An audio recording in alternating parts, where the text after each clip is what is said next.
중국에서는 가을을 세수로 나눈다고 합니다. 그래서 이제 음력 7월을 냉추다 그와 같이 우리말로 읽으면 그렇게 하고, 8월을 중추다 그렇게 말한답니다. 그리고 9월을 개추다 그와 같이 이제 맹추, 중추, 개추, 겨이에서 개추라고 이렇게 뜬다고 합니다. 그래서 따라서 8월 보름을 우리가 중추라고 이렇게 또 부를 수 있습니다. 그래서 중추절 이렇게도 말을 합니다. 또한 이제 추석이라고 하는 말이 있는데, 5세기 때의 송나라학자가 제가 오늘 찾아보니까 사기지폐라고 하는 그런 이제, 그래서 추석월이다, 추석월이라 하는 말을, 이 8월달을 그렇게 쓰기 시작하면서 추석이라는 말이 유래가 되었다고 합니다. 그래서 여기서 추석월의 뜻은 천자가 가을 저녁에, 추석에 가을 저녁에 달에게 제사를 드린다는 뜻이라고 합니다. 근데 중국 사람들은 이 추석월이다 이런 말은 많이 쓰지는 않는다고 합니다. 또 이제 한가위라 하는 말을 쓰는데, 보통 한자로 보면 크다라고 하는 이제 한민족 할 때, 중국의 한민족, 그게 그 크다는 한자하고 가운데라고 하는 그런 가위의 뜻을 이렇게 합쳐가지고 한가위라고 해서 8월 한가운데 있는 날이다. 그래서 우리가 중추절 또는 추석, 월 또는 이제 한가위 뭐 이와 같이 부른다고 합니다. 그런데 어쨌든 간에 이 시대에는 유례적으로 뭐 이렇게 같이 모여서 축제를 드리고, 또 건강술래 옛날에 보면 춤도 추고 또 노래도 하고, 신라 시대 때 그 왕이 있을 때 어떤 그 전통을 만들어서 되게 두 팀으로 이제 하녀들을 이렇게 나눠가지고 진 팀이 음식들을 장만하고 이긴 팀들이 같이 막 즐거워하며 이 음력으로 8월 15일 날 이렇게 즐겼다는 그런 얘기 있습니다. 그래서 아주 그 즐거운 날, 이게 1년 중에서 가장 복되고 아주 귀한 날이다, 그와 같이 이야기를 합니다. 하여튼 복된 날, 즐거운 날, 이런 날이 우리 앞에 이제 다가왔습니다. 오늘 본문에서도 예수님이 참으로 이 사역을 시작하시는 아주 복된 날이 오늘 본문의 말씀입니다. 그래서 세례 요한이 이 전절에까지 보면은 이제 결국은 많은 사람들 앞에 오실 주님을 전파하시고, 또 나중에는 이제 헤로디아라고 하는 이제 분봉왕의 철을 또 이렇게 둘 사이의 관계가 부적절하다 해서 왕과 헤로디아 사이의 관계를 비판하다가 이제 결국은 순교를 당해버리는 그런 말씀이 나옵니다. 그런데 사실은 이 세례라고 하는 이 예수님의 세례는 세례 요한이 죽기 전에 일어났던 일이지요. 그런데 그 순서를 왜 성경에서 이와 같이 했냐면은 세례 요한의 세대가 지나가고 예수님이 시작하는 새로운 시대를 하기 위해서 세례 요한이 이미 죽었다고 말을 끝내고 이 절로 죽은 것입니다. 그러나 이 절은 이제 예수님의 시대가 실제로는 이제 시작되는 그러한 놀라운 축복을 받는 그 날이 바로 이 세례받는 날입니다. 이 세례 요한에게 세례받는 이러한 간단한 이야기는 마태복음에서는 또 자세히 또 기록이 되어 있는데, 예수가 요한에게 가니까 이 세례 요한이 하는 말이, 내가 당신한테 세례를 받아야 되는데 왜 당신이 나에게 오십니까? 이와 같이 예수님을 알아보시고 이와 같이 세례 요한이 말을 하는 모습을 볼 수가 있습니다. 그러니까 이 세례 요한이 보통 분이 아니십니다. 이게 하늘에 하나님의 음성을 듣고 하나님의 말씀을 성령으로 완벽하게 들으시는 분이라서 저분이 이제 우리를 구원하실 구원자 예수라는 것을 확실하게 알아보시는 분입니다. 그러니까 예수님을 보시기 전부터도 이분이 오시리라는 것을 전파하시면서 살다가 돌아가시기 전에 본인이 많은 사람들에게 이분이 오시니까 회개하라 하면서 세례를 주다가 예수님이 어느 날 딱 나타나시니까 당신이 나한테 세례 줄 뿐이다. 그때로는 침례죠, 물론. 그래서 당신이 나한테 침례 줄 사람인데 내가 왜 당신은 침례 주냐고 하니까, 당신과 내가 이와 같은 식을 해야 의가 성립이 된다 하면서 격식을 갖추자고 이 예수님께서 세례 요한한테 부탁을 하는 것을 볼 수가 있습니다. 요단강가에서 세례를 받으시는 예수님이십니다. 이 예수님이 얼마나 겸손하시고 정말 하나님의 뜻이라고 하는 것을 그대로 이루기 위해서 제대로 그 순서의 절차를 완벽하게 이와 같이 절차를 지키며 하다가는 그러한 일을 하게 됩니다. 그런데 오늘 누가복음에서 나타나는 이 말씀은 마태복음, 마가복음이 없는 말씀이 한 가지가 있는데, 이것은 세례하시고 예수님이 기도하셨다는 말이 써 있는 겁니다. 그러니까 이 누가가 쓴 글에는 다른 곳에는 그 말이 없는데 세례받으시고 기도하셨다는 거예요. 그러니까 누가는 이 기도라고 하는 것을 엄청나게 중시하시고 있습니다.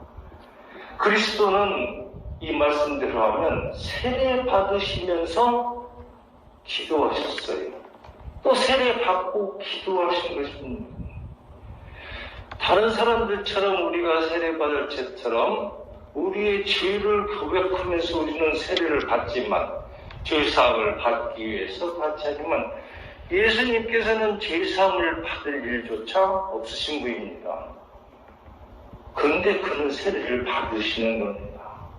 단지 그래서 세례 받으신 뒤에 기도하셨습니다. 그것은 왜 예수님께서 기도하실까요?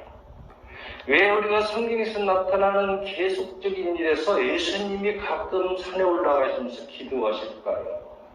그것은 하나님과의 관계를, 성삼위 하나님이시지만 세 분 간에 예수님이 하나님과의 관계를 지속시키기 위한 수단인 것입니다. 기도할 때에 하나님과의 연결고리가 완벽하게 생김을 본을 보이고 또 본인도 그렇게 살아가는 것입니다. 이 힘드실 때마다 날이 새도록 밤을 새워가면서 기도하시는 예수님, 세례 받으면서 시작부터 기도하시는 것입니다. 우리 성도들도 이 하나님이 주시는 말씀, 오늘 말씀 보면서 이 기도로 시작해서 기도로 끝나는 인생, 이것이 하나님이 가장 좋아하는 삶인 것입니다. 어떤 경우에도 기도하는 삶에서 벗어날 수가 없고, 어떤 경우에도 주님을 예배하는 자리를 떠나서는 우리 인생의 의미는 복된 인생이 될 수가 없는 것입니다. 저 예수님께서 오늘 기도하시는 것입니다. 그렇다면 예수님께서 세례 받으시고 기도하실 때에 어떤 일이 발생했습니까?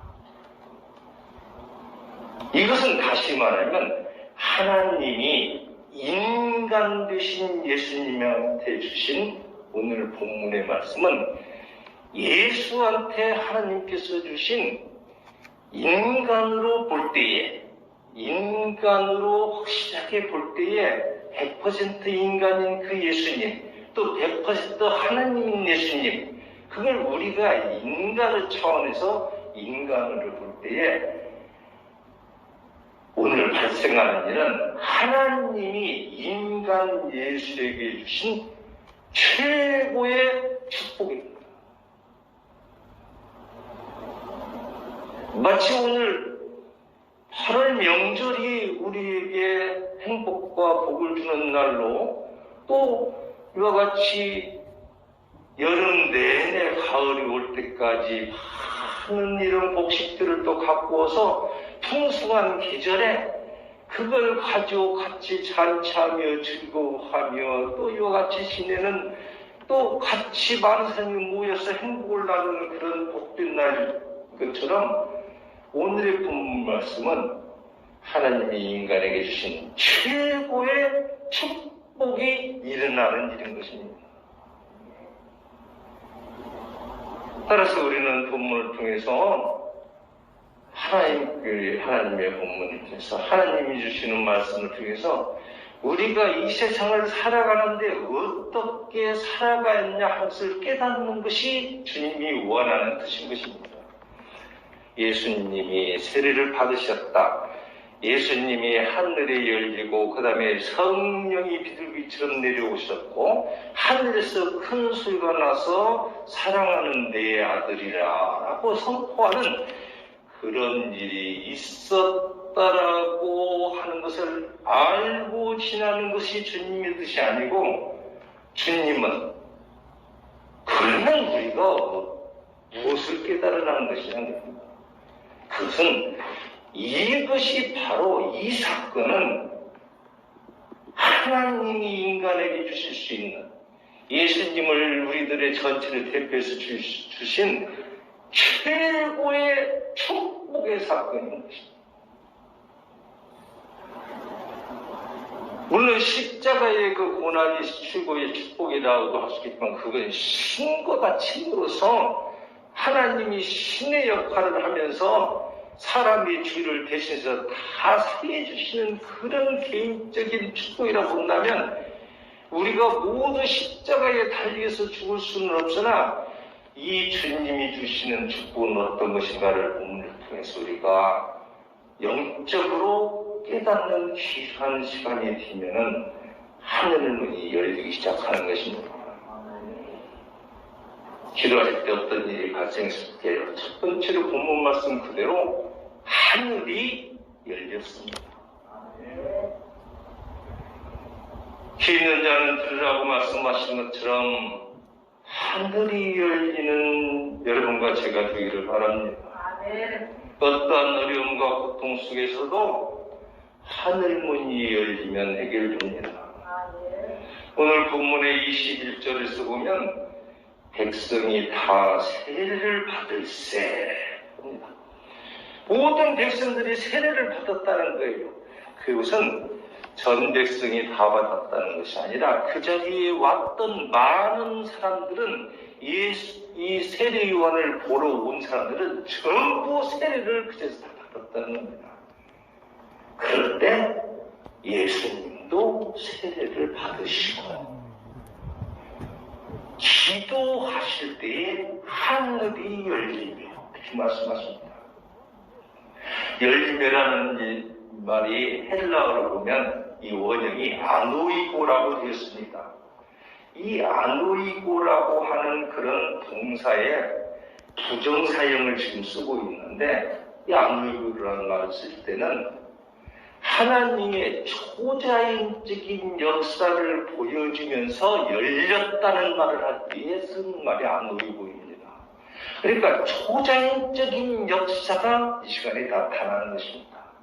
신앙인은 우리의 가슴과 마음과 과학적 사건과 논리로 모든 걸 판단하는 것이 아니고 믿음으로 이 사건을 받아보고 받아들이는 하나님의 위대한 제자들이 되어야 할 것입니다. 보이지 않는 것을 믿는 것이 하나님의 제자들인 것이지요. 예수님께서 소경의 눈을 고치시고 그들을 눈을 열어주신 사건이 마태복음 9장에 나옵니다. 그때도 소경의 눈을 열어준다고 할 때 이 아노이고라는 말을 썼습니다. 또 찾아보면 마태복음 27장에서는 예수님께서 돌아가시고 십자가에 달릴 때 무덤이 열렸다 할 때도 아노이고를 썼습니다. 또 사도행전 5장에서는 사도들이 옥에 갇혔을 때 주위에 천사가 나타나서 옥문을 열어주셨다는 거예요. 이때도 열어주셨다 아노이고를 씁니다. 그러니까 이 아노이고가 쓰이는 이 글은 하나님의 놀라운 이적과 우리가 생각하기 어려운 그런 하늘나라의 일, 하나님의 능력으로 일하시는 일이 나타날 때 쓴 것이 아노이고입니다. 주님을 믿는 우리들에게도 기도할 때에 아노이고가 일어나기를 바랍니다. 하늘문이 열리고 초자연적인 역사가 일어나는 것입니다. 그래서 많은 하나님을 겪은 성도들은 가장 힘들고 고통을 받는 시기를 만났을 때에 이 열리는 역사를 체험하시고 회복된 일들이 많이 있습니다. 열리는 일은 누가 볼 수 있을까요? 그건 하나님께 기도하는 자가 먼저 보는 것입니다. 또 하나님께서 허락하신 자들만 보게 되는 것입니다. 마태복음과 마가복음에서는 예수가 세례를 받고 올라오실 때 하늘이 열렸다고 말했습니다. 그런데 누가복음에서는 세례 받고 기도하실 때에 하늘이 열렸다고 말씀하십니다. 누가는 예수님의 기도를 부각시킨 것입니다. 기도하신 것을 보시고 또 세례를 받고 올라오신 것을 보신 사람들이 많지만 그러한 것들을 글로 쓸 때에 특별히 기도했다는 말을 빠뜨리지 않고 쓴 것이 누가인 것입니다. 기도는 하나님과의 교제의 문을 열어줄 뿐만 아니라 하나님의 계시와 구원의 활동을 하게 하시는 필수 요건이 되시는 것입니다. 그래서 가끔은 예수 그리스도를 잘 믿지 못하고 어떤 때는 믿음이 약한 분들에도 그런 말씀을 전합니다. 어려울 때가 되면 기도하십시오. 요즘에는 교회에 잘 다니지 않는 청년들이나 또 청소년들, 이 젊은 사람들을 보면서도 가끔 헤어질 때는 그런 말을 써주기도 합니다. 저도 가끔 씁니다. 그 인사가를 갈 때, 헤어질 때는 혹시 지내면서 어려운 일 생기면 즉시 그 자리에서 기도하라. 그와 같이 전해줍니다. 교회에 주일날 나가지 못했을지라도 나오고 못 나오고가 큰 문제라기보다는 오히려 하나님을 항상 사랑하고 바쁜 시간 중에 너희들의 일용할 일상생활을 하다 보면은 여러 가지로 힘들고 하나님 앞에 참 죄진 일도 많이 있겠지만은 어려운 일이 당하면 잊지 말고 기도하라고 말합니다. 아무 열리는 현상, 닫혔던 문제들, 해결되지 않았던 문제들, 모든 폐쇄적인 사건들이 열리고 하나님의 응답을 받는 것은 기도할 때에 일어나는 것입니다. 이것이 우리의 가슴 속에 오실 때에 이것이 바로 최고의 축복이 되는 것입니다. 기도할 때에 하늘이 열리냐라고 하는 말을, 그 의미를, 영적인 의미를 이제 깨닫는 사람, 그 영적인 의미를, 우리가 하늘이 왜 어떻게 또 열립니까 하겠지만 그 영적, 하늘문이 열리는 그 영적인 의미를 받아들이는 저와 여러분이 그런 성도가 되시기를 바랍니다. 기도하는 마음을 주시면 우리가 기도하고 싶은 마음이 혹시 납니까? 오고 갈 때에 기도하고 싶은 마음이 납니까? 일을 할 때에 기도하고 싶은 마음이 납니까? 아니면 평온할 때도 기도하고 싶은 마음이 납니까? 이러한 기도의 마음을 주심은 하나님의 최고의 복입니다. 요한복음 15장 7절에 보면 너희가 내 안에 거하고 내 말이 너희 안에 거하면 무엇이든지 원하는 대로 구하라. 그리하면 이루리라고 말합니다. 기도함으로써 하나님과의 교통을 계속 이루어 가시는 저와 여러분이 되시기를 바랍니다. 두 번째로는 성령이 강림하셨습니다.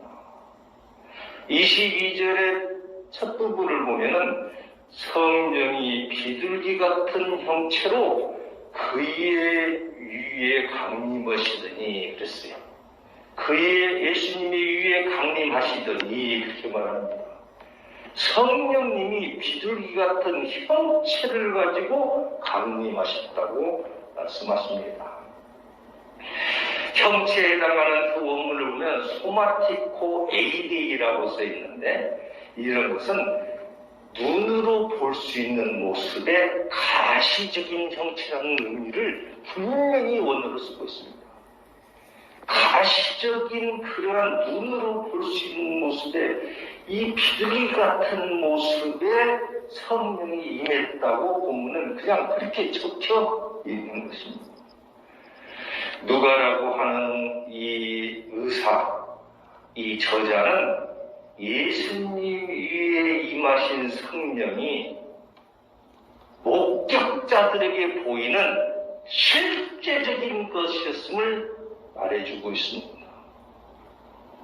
그것은 비둘기가 날라와서, 학자들이 분석할 때 비둘기가 날라와서 비둘기가 있었다. 그런데 그걸 성령이라고 했다. 그 말이 아닙니다. 그 비둘기 실체가 아닌 것입니다.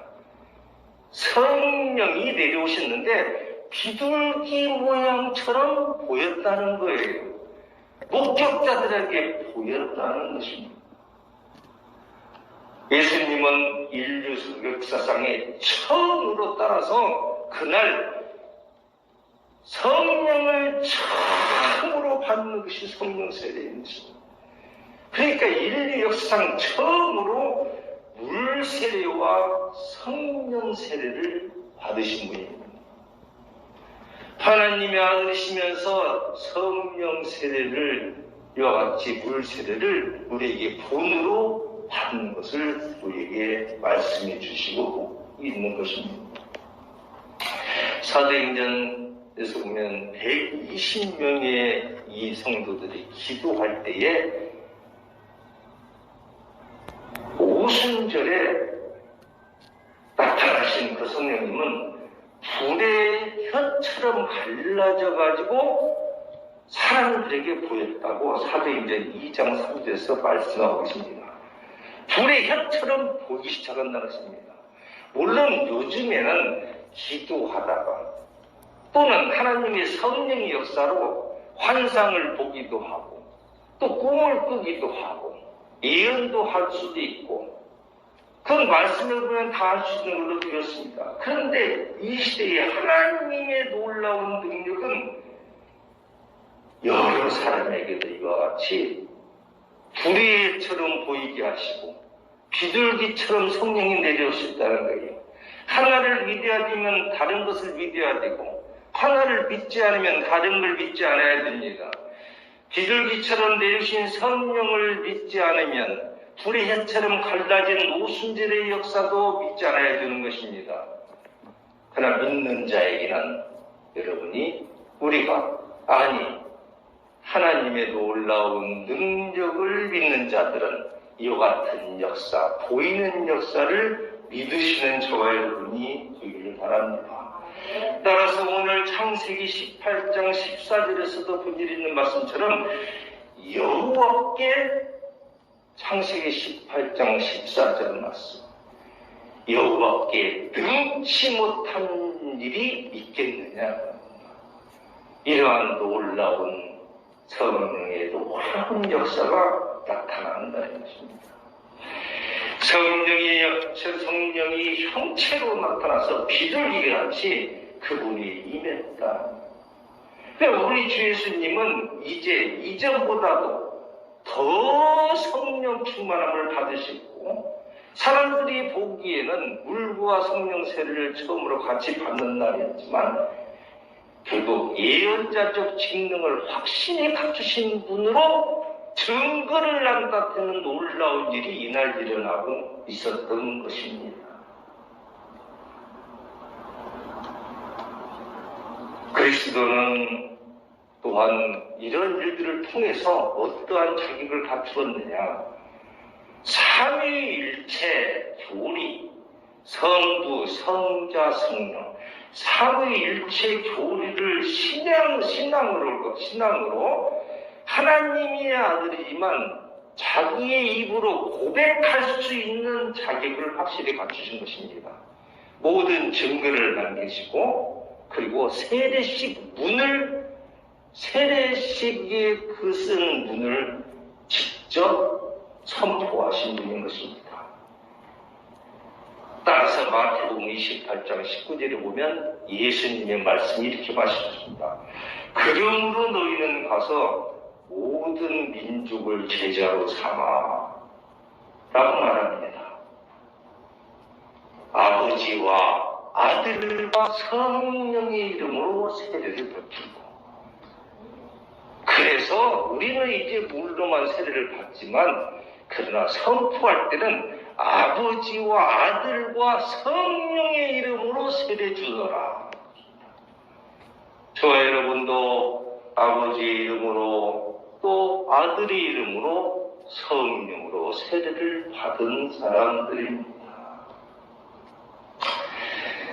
따라서 오늘 본문에서 보는 여러분은 어떤 생각을 하게 됩니까? 성령 세례를 받고 우리의 생활 속에서 또 성령으로 충만한 삶을 사는 것은 우리 크리스찬에게는 최고의 복입니다. 성령으로 충만한 삶을 사는 사람. 이 사람은 크리스찬으로서 최고의 복인 것이에요. 물질이 많은 것이 최고의 복이 부러울 것이 아니고 다른 모든 사람들의 관계성에서 명예와 명성이 부러운 것이 아니라 크리스찬의 가장 복된 복은 예수 그리스도가 아무것도 가진 것 없으나 하나님의 성령의 비둘기가 내려와서 앉듯이 성령으로 충만한 삶을 사는 자가 최고의 복된 삶을 살고 있는 것입니다.